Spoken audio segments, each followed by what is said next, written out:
Hey there, subscribe to my channel, and also press this bell icon so you never miss any new updates, cause whenever we upload new video you will get a notification on your phone. Part 1. Part 1. You'll hear someone booking transport for a trip. First, you have some time to look at questions 1 and 2.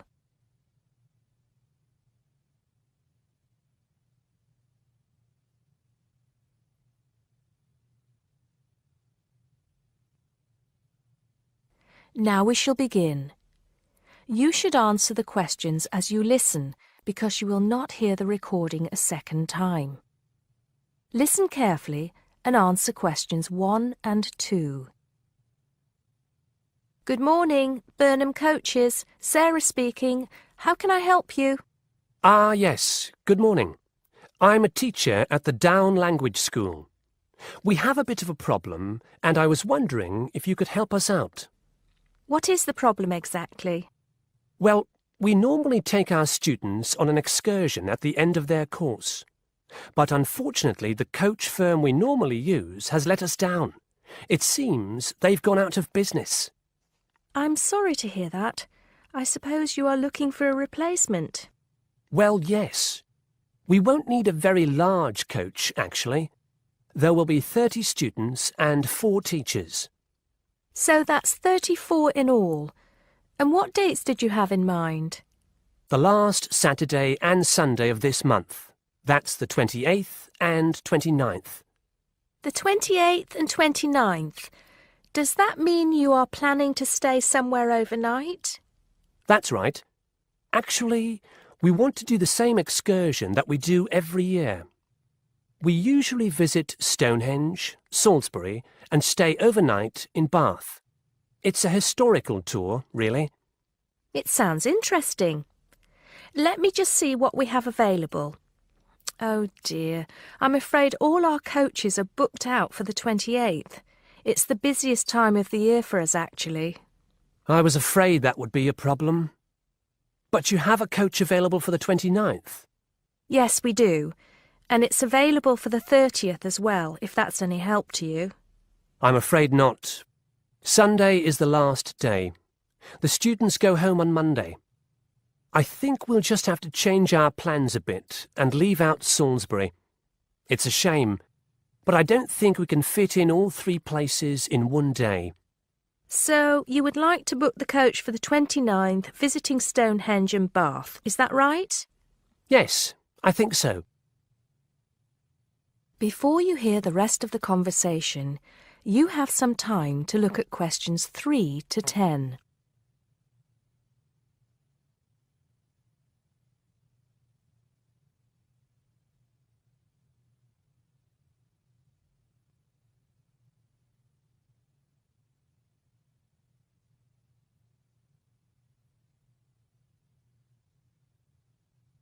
Now listen and answer questions 3 to 10. Right, I just need a few details, sir. OK. My name is Paul Scott. S-C-O-T? It's double T, actually. I'm sorry. And it's the Down Language School. Could you give me the address for that, Mr. Scott? Yes, it's Down House, Hill Street, Brighton. Do you need the postcode?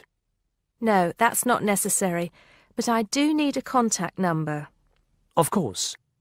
The number for the school secretary is 01273 512 634. You can contact her if you need to speak to anyone. Right, and what time would you like the coach to pick you up? Well, I think we'll have to make an early start. Would 7:30 be all right? Yes, no problem at all. What time do you want to be back? Oh, any time between 10 and 11 will be all right. Not later than 11, though. Right, I'll make a note of that. 11 p.m. latest. There's just one more thing I need to know. Presumably, you'll be visiting Stonehenge first. How long do you want to stay there? Well, we normally stay about an hour. The main objective of the excursion is for the students to see the Georgian architecture in Bath, really. Yes, Bath is lovely, isn't it? I was there myself a couple of years ago. I thought the Royal Crescent was absolutely stunning. I hadn't realised how large it is. Well, I think that's all I need to know, Mr. Scott. Thank you for booking with us. Just a minute. There's one thing you seem to have forgotten. How much will this cost? Oh, I'm terribly sorry. I was thinking about Bath. Just bear with me a moment. Yes, it's a round trip of 300 miles and a total time of 16 hours for the driver. For a 45-seater coach, that will be a total of £500, including tax and insurance. Do we have to have such a large coach? There are only 34 of us. We don't have any smaller coaches, I'm afraid. Oh well. At least we won't be cramped for space. When do we have to pay? We require a 20% deposit to confirm the booking. I suggest that you do that as soon as possible, today if you can. The balance you can give to the driver if you're paying by cheque. Have the cheque made out to Burnham Coaches. I think that'll be all right. I will have to check this with the school accountant, but if all is well, I'll arrange for someone to bring you the deposit within the next 2 hours. That'll be fine, Mr. Scott. Well, thank you very much indeed. Goodbye. Goodbye. That is the end of part 1. You now have half a minute to check your answers.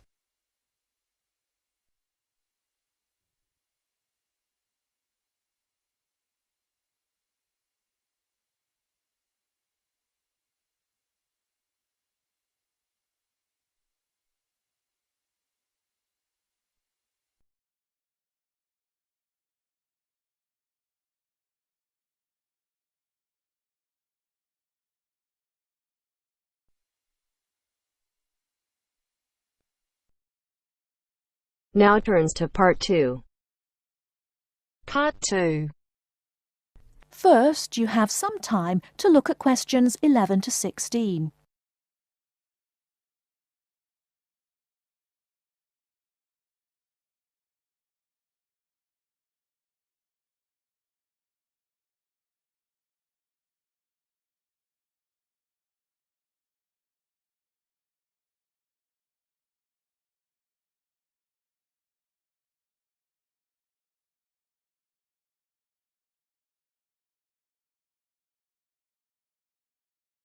Now, listen carefully and answer questions 11 to 16.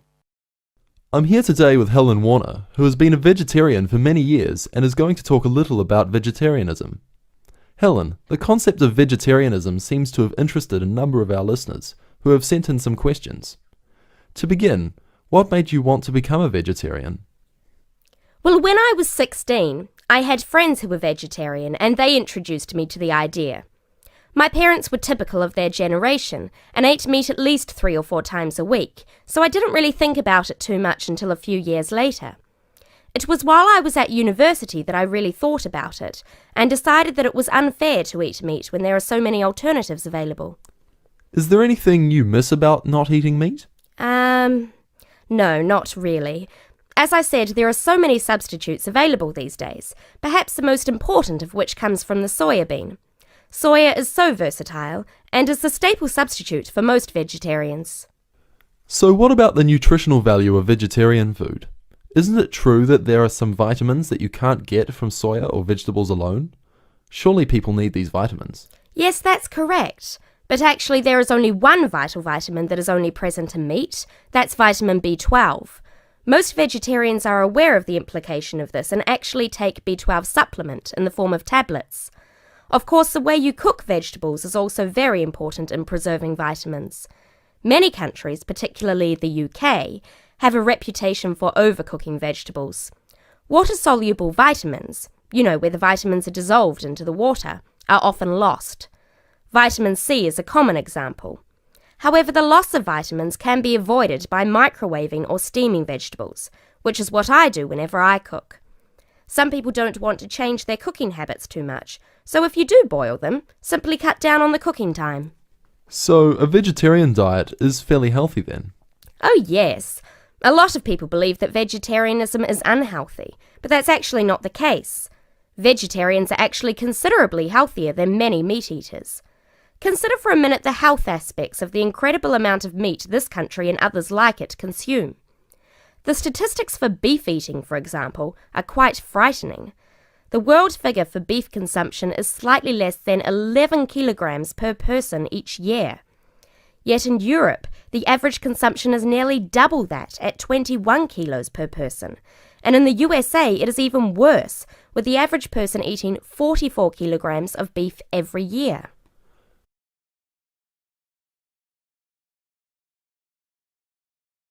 Before you hear the rest of the talk, you have some time to look at questions 17 to 20.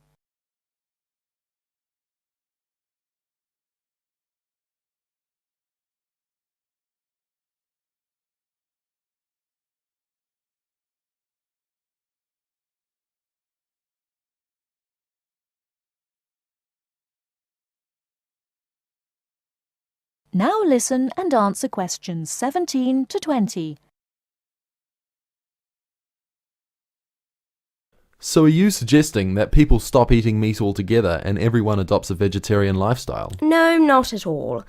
Even in the healthiest diets, there is still a place for meat, but it should be eaten in moderation. Many nutritionists think of foods in terms of a pyramid, with the foods we can eat relatively freely at the bottom and the foods we should carefully restrict at the top. The majority of our diet should be composed of cereals, which would go on the bottom row of the pyramid. In this category could also be included such things as rice and pasta. Next, a good diet is followed by a roughly equal amount of vegetables and fruit. I have at least 2 servings a day of fruit and vegetables whenever possible. In decreasing quantities, you can then eat dairy foods, eggs, cheese, etc. Almost at the top of the food pyramid comes fish, carefully prepared of course, not dripping in oil or batter, and white meat. Chicken, for example, is a comparatively healthy meat, but again, a lot of this comes down to preparation methods. Right at the top of the pyramid come the ingredients of far too many Western meals, red meat and potatoes. It is particularly in that area that I would suggest moderation. Well, thank you very much, Helen. I'm sure that a lot of listeners are interested in your views. How could they find out more about the health benefits of vegetarian options? Well, there are lots of websites and books on healthy eating and vegetarianism, but it is always important to remember to consult your doctor before making any radical changes to your diet or lifestyle.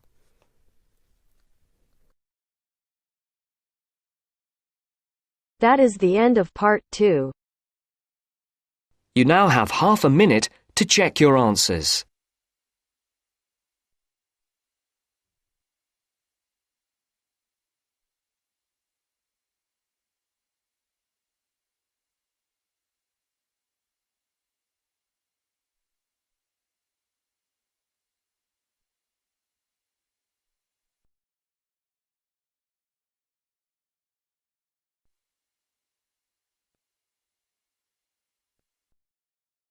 Now turns to part 3. Part 3. You will hear somebody talking to a group of students about a university language centre. Listen carefully and answer questions 21 to 24.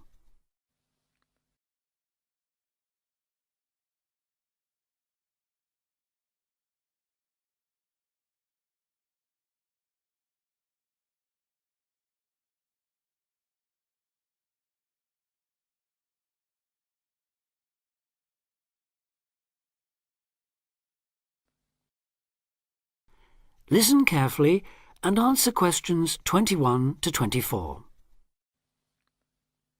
Hi, I'm Katie Shaw and I work at the University Language Centre. Your tutor tells me you might be interested in using the centre, so I'm here at the college to explain a bit about it and of course to answer your questions. Where exactly is the centre? Is it near the college? It's actually on King's Road, just round the corner from here in fact. Oh, I know it, yes. I wondered what that building was. Yes. What's there? Well, the library has about 4,000 books, pamphlets and transcripts to go with some of the 12,500 items on audio or video cassettes. These are at a wide range of levels of difficulty, covering language learning material in over 100 languages.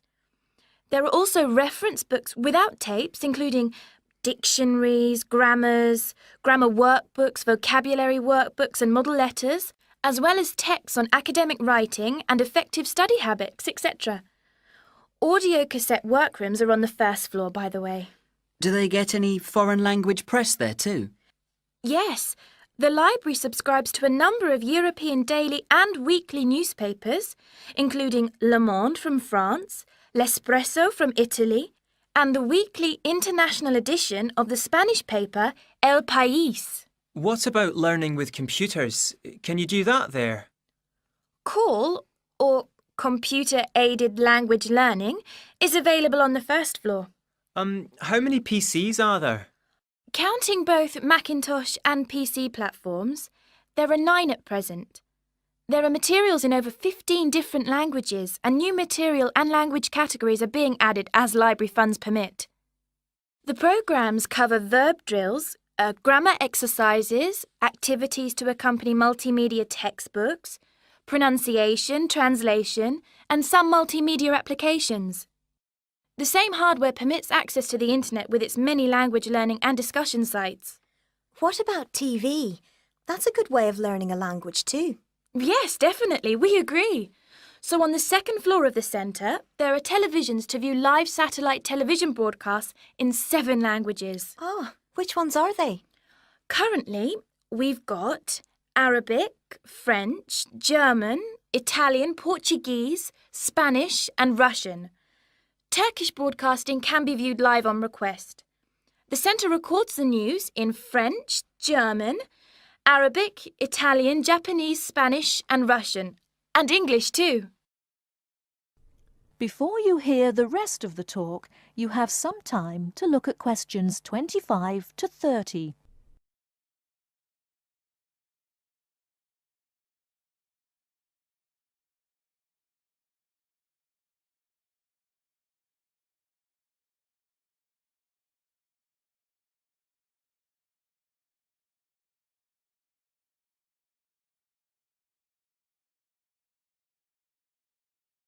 Now listen and answer questions 25 to 30. Now listen and answer questions 25 to 30. Sounds great. How do we sign up? To avoid paying a fee, you need to go to the centre with a valid university ID card or a letter from your college or departmental administrator on headed paper indicating your status, length of stay and language requirements. Are there any forms to fill in? I'm afraid so. You do that at the ground floor reception desk. Your registration is for 1 academic year only and needs to be renewed annually.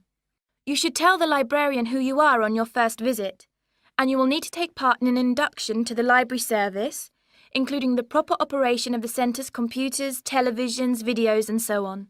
Can she help us choose the right materials too? Yes. The librarian can give advice and assistance in locating material, making best use of the texts and tapes and so on. Let her know which language you want to study and what, if any, knowledge of it you already have. Also, say what reasons you have for learning the language. Your answers will help the librarian help you make the best choice of books and tapes for your needs. She can also offer you advice on how much time is needed to make progress in the language, and can offer suggestions on how to improve your language learning techniques. Can she copy tapes for us to take home, or can we borrow them? The library is a resource centre and reference library only. You can do as much self-study listening and reading work there as you want, but it's not possible to take home materials, that's to say, books or cassettes. And copyright law doesn't permit the library or its staff to make copies of cassettes for use by students outside the centre. All material must be used on the premises, I'm afraid. This ensures the materials are always available for students working on their own and not out on loan for long periods, which could harm users' progress. So, if we can't take books home, is it okay to photocopy them?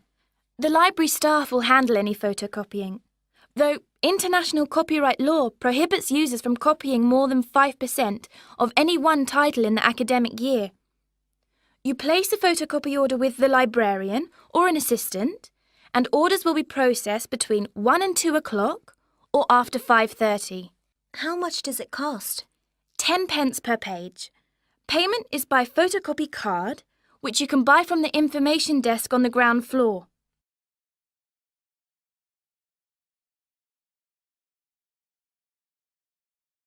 That is the end of part 3. You now have half a minute to check your answers.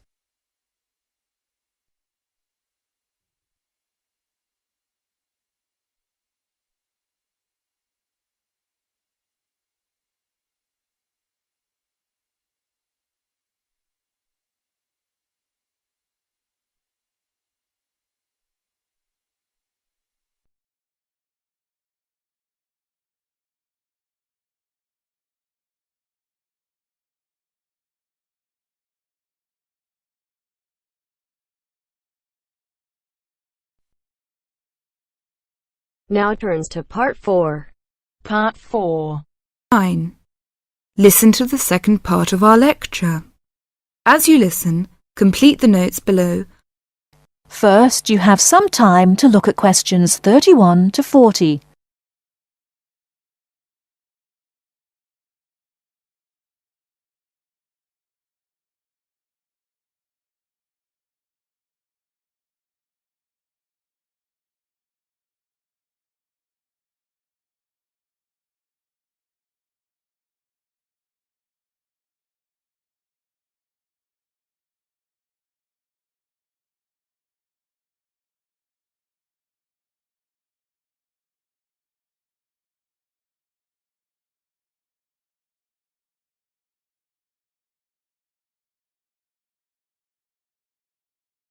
Now listen carefully and answer questions 31 to 40.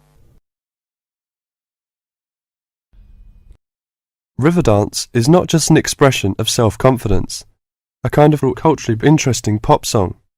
It tells the story of a people through song and dance. It tells the story of the people whose spirit was broken by an event which occurred in the middle of the last century, but continued to affect the society until 1961, the Great Famine. What is a famine? In 1840, the official population of Ireland was 8 million. They were largely poor and living in the countryside. They were beginning to have an interest in independence, and perhaps had things been different, Ireland might have been independent much earlier. But there was a serious problem in the agricultural system. All crops were grown to pay the rent of the land, and all that was grown to eat was the potato. This was fine until the potato crop failed, as it did from 1845 to 1848. The stories of what happened in those times live on in the popular culture of Ireland, and I won't tell them here, but the result was that 2 million people died or left the country by 1851. When you realise that the population continued to go down until 1961, you can realise what a disastrous effect this famine had on the people. Compared with China, imagine if the famine of 1960 reduced the population by a quarter and it kept falling to less than half of its pre-famine figure. Anybody with ideas left and went to England, America or Australia. The people left behind were broken by their experiences and, in effect, the famine and its consequences put an end to all serious development in the country until well into this century. The Irish in Ireland lost all hope and self-confidence, and much of our modern culture is about the sadness of that time and the sorrow of saying goodbye to those who left and left well into this century. Ireland has the highest emigration rate of any country in Europe for the last 2 centuries. We even have an expression for this saying goodbye. It is called the American wake. It means the ceremony, like that of a funeral for someone going to America, because you will never see him or her again.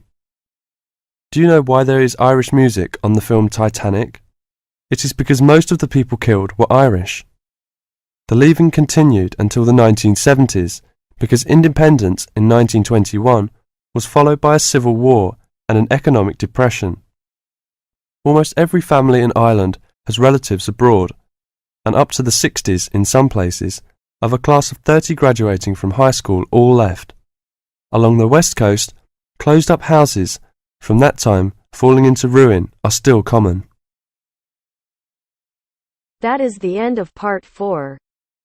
You now have half a minute to check your answers.